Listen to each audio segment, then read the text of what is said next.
Left to right, Fletcher Loyer, Braden Smith, and Oscar Cluff. Nathan For Fletcher and Braden, this is a team, Marquette, that's been as much part of your careers as some Big Ten teams have been. Just what ways has preparing for them and playing for them helped you guys develop, make you guys better these past 4 years? Yeah, they're definitely a really hard playing team.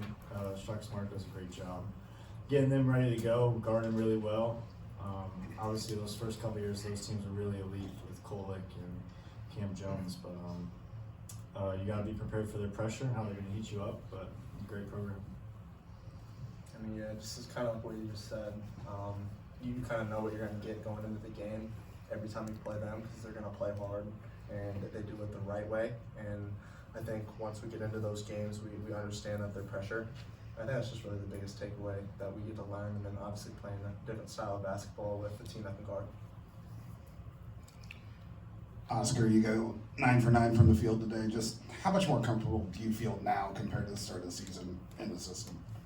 Yeah, well, obviously, I knew it was going to take a little bit of time to be comfortable, especially with like the arena and the fans, and that's a little different than anything that I've played in before. But I was certain that it was going to come over time, and it's still going to continue to get better.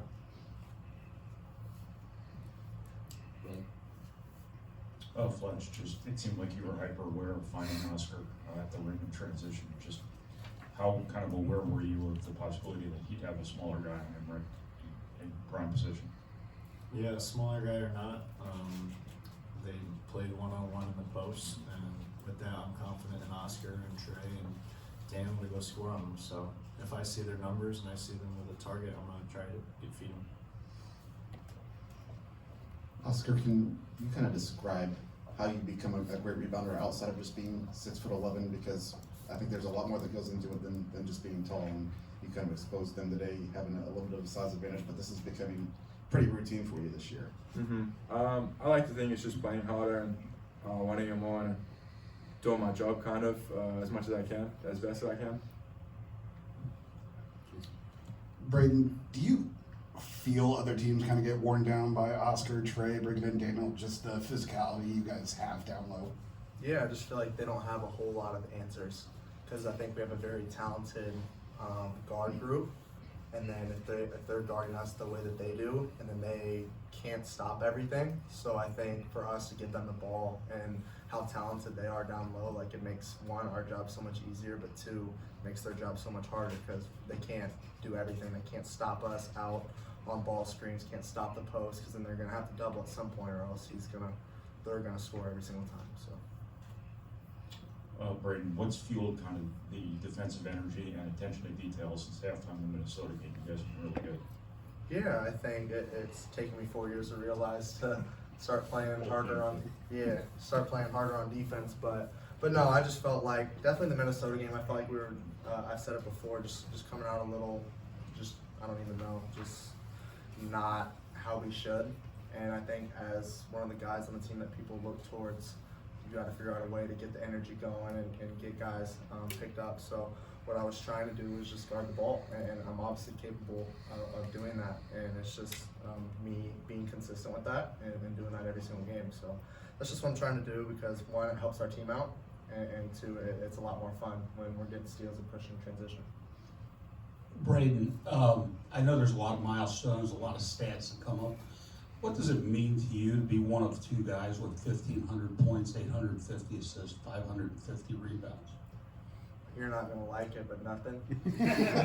Like, to be honest, like people, I was on a couple calls with some buddies and some friends, and they were just saying like, and then Lance, I like to give him a hard time of how he's 40 years old and all this stuff, and he's like, yeah, dude, like that's some crazy stuff, like crazy accomplishment. And I'm just like, dude, like we have bigger goals that we want to achieve, and I think that's like the reason that we came back was because those are the goals, not these small little steps that we're achieving as a group and individually. But for me, like my main thing is to win it all, and I think if that happens, then all these smaller things will add up and probably mean something when I'm older and done playing basketball.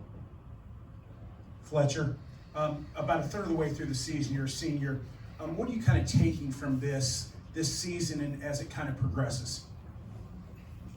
Yeah, just not taking it for granted. Obviously, playing in Mackey Arena is really special. We've got a great fan base.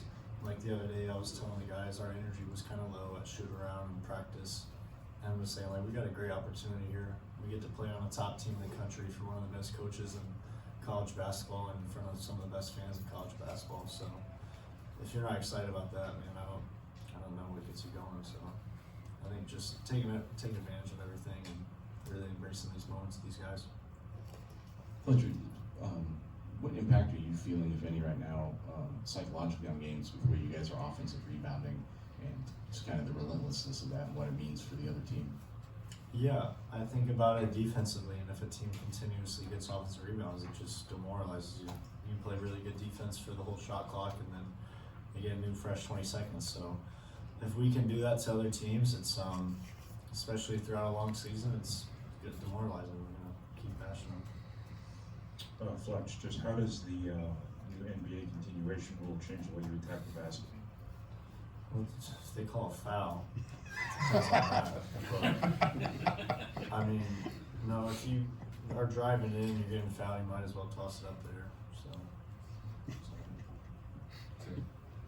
Braden, obviously this team has really two goals: win a Big Ten title, win a national title. How important was it to get Oscar to hopefully accomplish those goals? Yeah, I mean, I think when he came in and stepped on campus, he understood it pretty quick what our goals were. And I think that's probably why he chose to come play here. I mean, I'm not putting words into your mouth, but I'd like to assume that's probably why he chose to come here, is because he understands, one, our culture is so special, and obviously the group that we have is so special. So I think he kind of picked it up pretty early, and I mean, he's showing you and playing really hard and doing the things that we need. Because we didn't have that last year, and having somebody that's able to do that and play like he does and dominate the game like that, then it makes us pretty special. Last one, right? Well, Fletch, you mentioned the fan base. Terrible weather outside, the fans still packed the house. What did it mean to all of you to perform and win the way that you did in front of them today? Yeah, it's about all you can ask for. Obviously, the student section's really great, but I mean, they fill that thing up every night. So when we can come out and play with energy and they can feed off that and we feed off them as well, it's a special atmosphere and cool thing to experience. Thank you, guys. Thank you.